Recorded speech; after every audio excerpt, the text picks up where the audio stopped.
Para a surpresa de muitos, na Grécia, estas profissionais da limpeza converteram-se num símbolo das injustiças da austeridade. De punho erguido, começaram a protestar depois de perderem os respectivos empregos.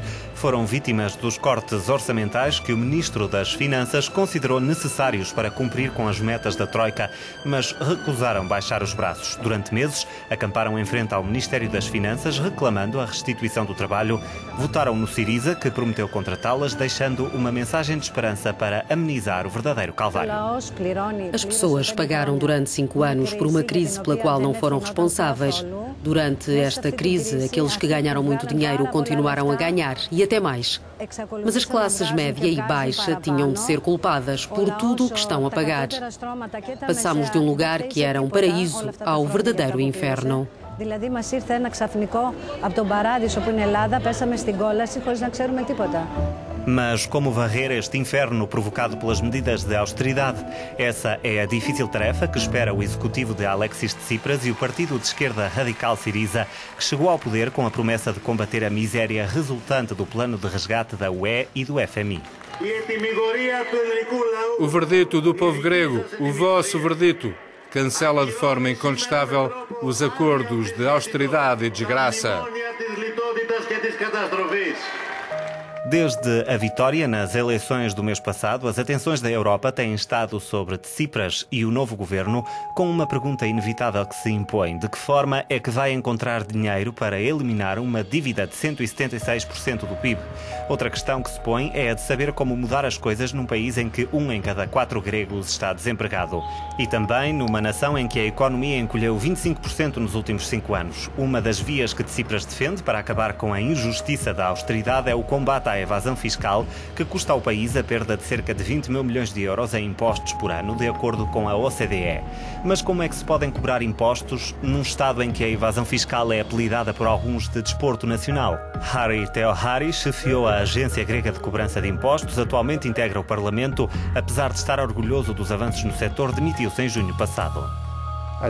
Entendi que, uma vez que as prioridades do governo eram populistas, isto tornaria o meu trabalho cada vez mais difícil. Para dar um exemplo, antes das eleições, os governos gostam de amaciar as respostas aos cidadãos que devem impostos. Em vez de se fazerem apreensões, obrigando-os a pagar, tomando medidas que socialmente são difíceis de aceitar, pedem-nos para sermos mais brandos. Se por um lado Theoharis acredita na honestidade e determinação de Tsipras, por outro considera que o primeiro-ministro subestima a complexidade que tem pela frente. O Syriza tem potencial para ser diferente. Os laços não são os mesmos, não esteve no poder muito tempo, mas, na minha opinião, terão dias difíceis para fazer uma limpeza e serem livres de todo o tipo de amarras.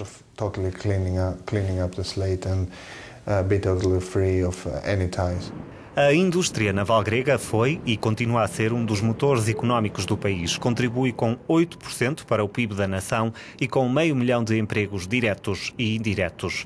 Não se registaram cortes salariais durante a crise, mas, por outro lado, a indústria naval também está associada a imagens de oligarcas que tiram as fortunas da Grécia e beneficiam assim de alívio fiscal.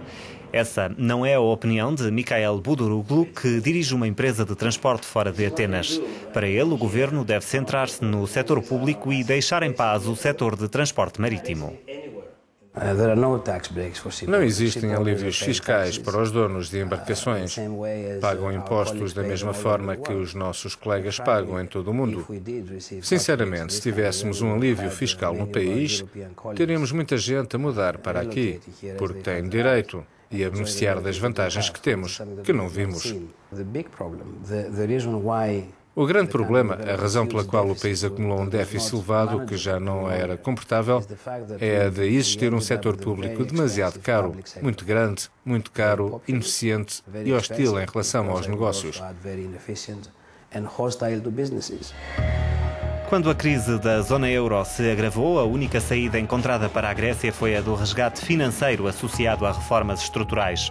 Reformas às quais muitos gregos apontam o dedo. A somar a isso, a revolta contra a Europa, a Alemanha e a Troika, pelas condições estabelecidas, está longe de ser serenada. Elena Panaritis apoiou o primeiro resgate, agora lembra o governo do Syriza de que a crise não representa a insolvência da Grécia, mas sim da Europa.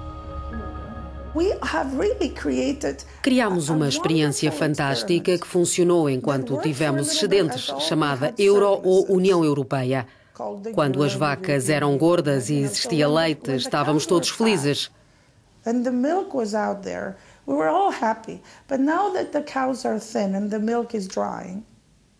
Mas agora que as vacas são magras e o leite secou, ainda não encontramos um rumo. E o pequeno canário, a Grécia, está a morrer sozinha porque não há oxigênio. E em vez de se dizer que precisamos de sair desta mina de carvão, está-se a fechar ainda mais a torneira.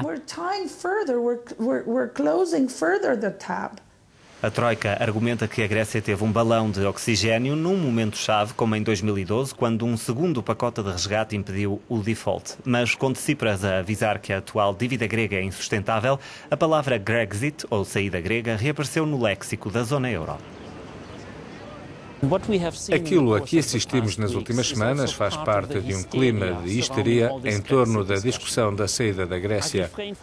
Evito qualquer especulação na matéria, mas gostaria de lembrar que não é uma boa ideia testar a proposta de que a zona euro está melhor preparada para uma saída grega. Duvido que seja esse o caso.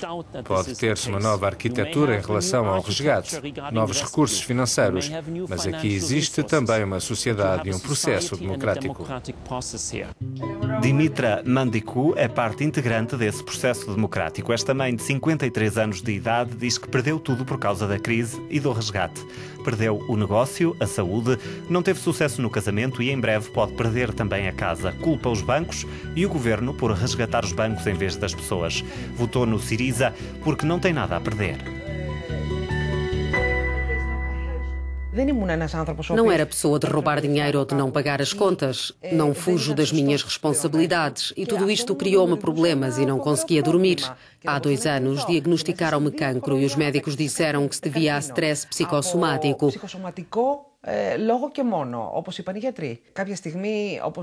A certa altura, como me aconselharam os meus amigos e como todos faziam o mesmo, deixei de pagar porque não temos dinheiro e dissemos, trouxeram-nos até aqui, não podemos pagar coisa alguma, por isso não importa, ponham-nos na cadeia, ponto final. Para os que votaram no Syriza e na postura anti-resgate, esta é a mensagem. O plano de resgate falhou, não culpem e conformem-se.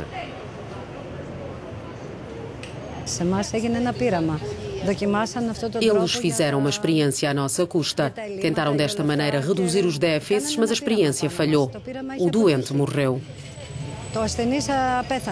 Enquanto o governo grego e a Europa trabalham para reabilitar o doente, se é que isso é possível, estas mulheres, à imagem de muitos gregos, esperam em suspenso. Aguardam para arregaçar as mangas e voltar ao trabalho, mas acima de tudo, por recuperar a dignidade perdida e que o Syriza prometeu devolver.